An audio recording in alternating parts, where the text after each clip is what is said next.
Good Wednesday morning, everybody. It is a first alert weather day. First one of the year, or the spring, right? Is it? Is it? No, I thought we had one a couple weeks ago. Yeah. Oh.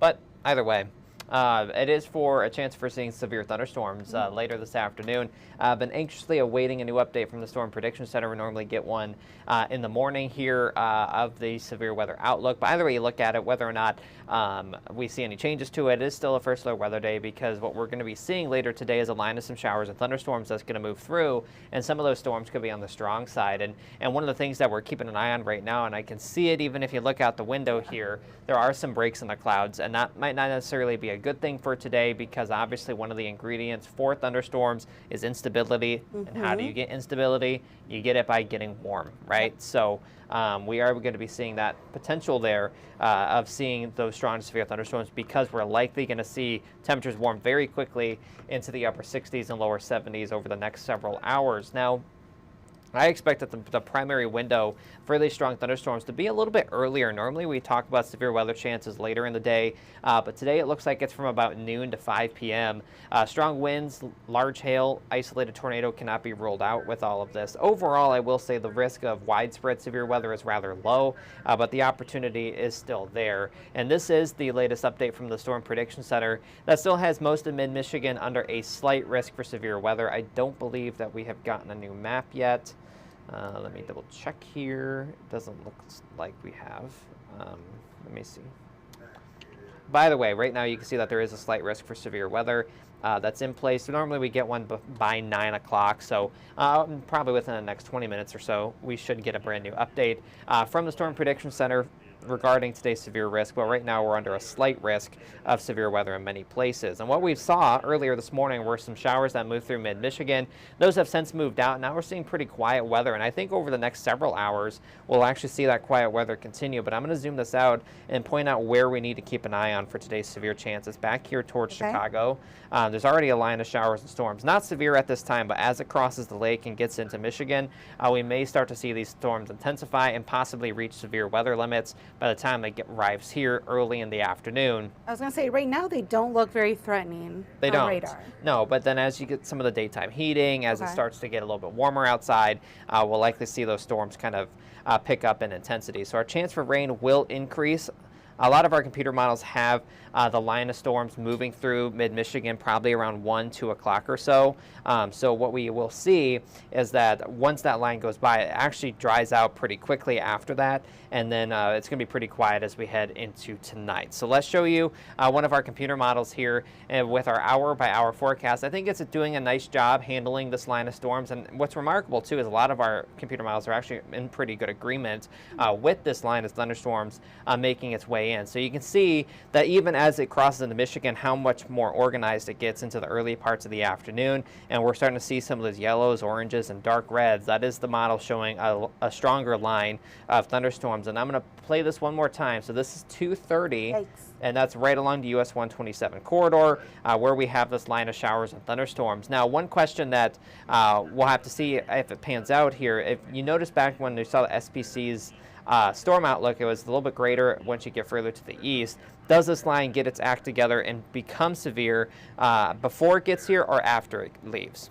That's the question. But either way, it looks like we'll see a round of showers and thunderstorms early this afternoon, potentially bringing us some gusty winds, large hail, or maybe even an isolated tornado. But then that line quickly moves out of here. We'll actually dry out tonight. We'll just keep some clouds around. And then Thursday, it looks like a mostly dry day as well, but our next system will actually come in late Thursday, and that'll bring us another round of some rain for Thursday night into early Friday. So it is a little bit more of an active weather pattern over the next couple of days, but eventually we will dry out, but then we will cool down in a very big way heading into the weekend. So here's kind of the severe weather risks today. I still think primarily this is a large hail and high wind type scenario for us, but given that we're seeing that line move through, sometimes you get bowing segments with that and a quick change in direction of the wind, and that can cause a quick spin up tornado. So that's a possibility still too. But again, noon to 5 p.m. would be the time frame that I'd certainly be paying attention. I know a lot of people will be at work, maybe even schools are in session. So it's just going to be an interesting timing of this all. But hopefully this gets out of here before the evening commute so that it's all fine. And we'll keep an eye on that severe weather chance. Again, it's a slight risk, which is a level 2 out of 5. So we'll keep an eye on that. But also we're going to be tracking some strong gusty winds even outside of the storms. Okay. So it is going to be a breezy day regardless, with gusts between 20 to 30 miles per hour throughout the day. Initially coming in from the south, but then kind of changing direction and coming more from the west. So it's going to be a breezy day. It's already been kind of windy out there this morning, and we'll likely keep those winds with us for the remainder of the day. And actually, we enter kind of a windy period too towards the end of the week. But here's the 10-day temperature trend. So today, by far the warmest day, but even tomorrow's not too bad, 63. It's after that. We'll start to see some colder air come in for Friday and into Saturday. In fact, by Saturday, a high of only 48. So it is going to be cold. But then temperatures do rebound a bit as we head into next week with 50s and 60s. Truth be told, I think we've been a little bit spoiled so far this spring in terms of our temperatures, especially the past couple of days. Even like today being 71. Right. So other than that, and Saturday, everything looks pretty on par. Yeah, average high is 58, and yeah, a lot of it is very close to what we should see this time of year. And it does look kind of quiet next week, maybe a few chances of seeing some showers. We got distracted. Somebody brought croissants into Yes. the newsroom. Yeah, I was just looking at that.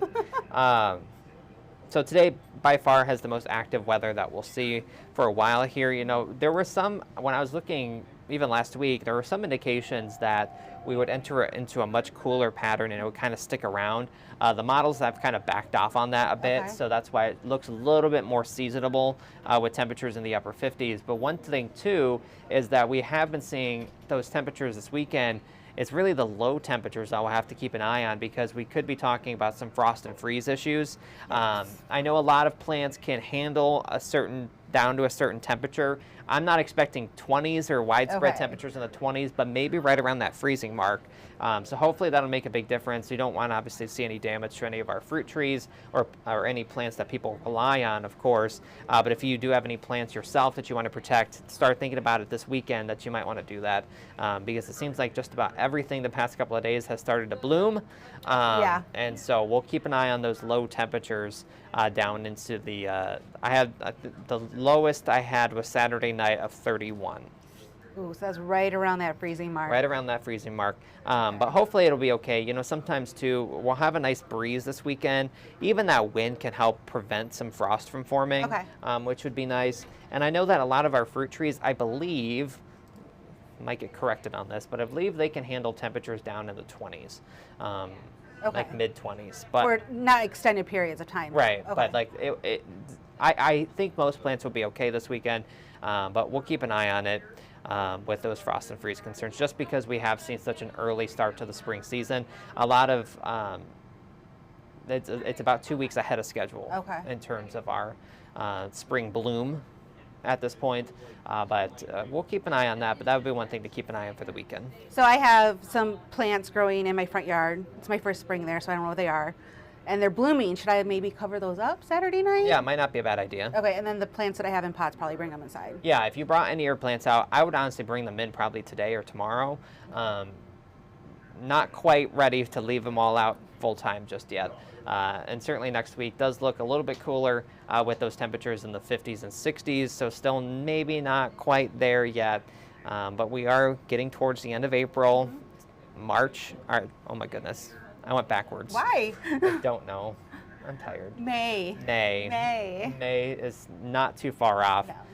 And so we should be getting into warmer temperatures. But you know, it's funny. What? I saw on my Facebook memories today that this time last year we were seeing snow here in mid-Michigan. You would remember that. Well, I'm saying it because look how great it is. We're not seeing snow. I know. I just, when I go to the grocery store, they have all of their plants and flowers and everything out, and I'm just thinking like, I don't know if it's a good idea to do that just yet, and certainly I don't know if I should buy them. Well, it all kind of depends on what type of plants you have. Yeah. Some plants can handle it better than others, but I think the most widespread, and that's not the right word, most popular plants that people might use or plant, I am struggling. It's okay. It's okay. It's okay. It's my Monday. It is. I have It a was short, an early Monday. It was an early Monday. Yeah. Yes, and at 2:30. But we're so happy to have you today. I I get so happy when I see your car next to me in the parking lot. I know we all park in like the same spot. I know. Yes. It's not a sign. But yeah, so again, the frost and freeze concern is there. If you have any plants that you want to protect, something that you want to think about now, you can just put a sheet over it, or they have special things that you can buy that can wrap around your plant as well. But hopefully we kind of avoid the worst of it. You know, everyone, we always think back to 2012, if you remember 2012. I do. When we saw that big warm up in March, everything started to bloom, and then we had that freeze and it completely killed everything, or a lot of things. So a lot of people kind of think back to that. I don't expect that to be a repeat of this, but certainly some frost is a good bet this weekend. Definitely need to keep our eye on it. So, well, because today is a First Alert weather day, if you have this First Alert weather app. Yeah, and it's going to be a really useful tool today because we'll post updates in there all day long in terms of our severe weather chances, as well as if there are any watches or warnings issued later today. You'll also get push notifications sent to your phone if you have them turned on, and it's all free, and that's the best part of it. You always want to make sure, if you watched our spring weather special that aired, You can also watch on demand. Yes, please do. Having more than one way to get a watch or warning information, and the easiest way that we all have is our smartphone. And if you have the News 10 First Alert Weather app, there's one tool that you can use to get watch and warning information. A lot of it is geolocated, so depending on where you're at, you can see which advisory you're under.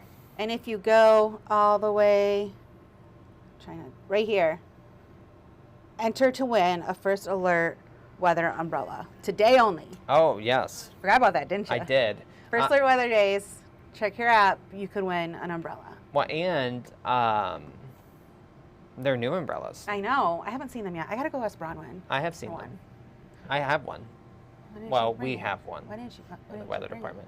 I asked if I could have one myself personally, and I was told no. I'm just gonna ask for one so we can show people what they can win. I like the new ones better than the old one, personally. Well, we want to say good morning to Chris in East Lansing. Good morning, Chris. Hope you are staying dry this Wednesday. And you are taking off, correct? Correct. Yes. Justin will be in on News 10 today at 11 with Taylor Gattoni. And here is what you can see there. Happening today, there will be a vote on two bills that could end up saving lives if passed, as the State Senate Committee is voting on legislation that would require Michigan schools and athletic facilities to know how to respond if someone goes into cardiac arrest. And leaders in Jackson are hosting the annual summit to reduce violence. It's a day where leaders and community members come together to find new ways to address gun violence. And the 55th District Court held its 59th sobriety graduation today. We are going to be there for that and bring you all the latest in just a couple hours on News 10 today at 11. You know, I have to confess something. Oh. Why am I so tired today? You watched the Red Wings game. Stayed up to watch. I wore red in their honor, even though tough morning for us Red Wings fans. I read today that Philadelphia they either did know or they didn't know that they were out. So Seth said that they did not know before they... Who pulls a goalie with 3 minutes left? But they had to win in regulation to make the playoffs. Wouldn't you want the Red Wings to do the same thing? I'll put it all out there. Yeah, but it was just... It was such a... I will say this. It was a very good season. It was a very entertaining season all the way down to the end. And that hasn't happened for Red Wings fans in a long time. No, but I think... To come down to such mathematics. But I think what's frustrating about it, and now we're just completely off topic, is just the fact that they did not end the season very well. I mean, obviously they won the past couple of games, but like they had so many opportunities. They played Washington last week. If they would have at least gotten a point with that game, they would have made the playoffs. And it's just like they lost a lot of key games going down the stretch. They had that very long losing streak. They did. So there are things, you know, lifelong Red Wings fan here. I love the Red Wings, always have. But things down the stretch here this season, a little frustrating. It was entertaining at the very end, but gosh, you just wish that there was more of the last 3 games. Yes. The last 3 weeks. Exactly. All right. I'm sure Tim will have more on that coming up a little bit later. Until then, we're going to take off. Have a great Wednesday, everybody. Stay dry, and we will see you at 2 o'clock for our next update.